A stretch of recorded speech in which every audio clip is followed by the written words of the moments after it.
গৃহে যাওয়ার সময় চলে, মাঝিরে তোর নৌকার ঢেউ লাগিয়া রে, মাঝিরে তোর নৌকার ঢেউ লাগিয়া।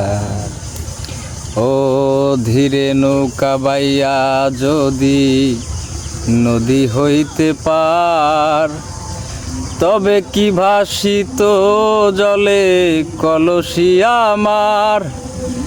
আমার সহে না দেরি, আমি উপায় কি করি, গৃহে যাওয়ার সময় চলে বইয়া রে, মাঝিরে তোর নৌকার ঢেউ লাগিয়া। আমার কাঙ্কের কলসি জলে গিয়াছে ভাসি, মাঝিরে তোর নৌকার ঢেউ লাগিয়া রে, মাঝিরে তোর নৌকার ঢেউ লাগিয়া।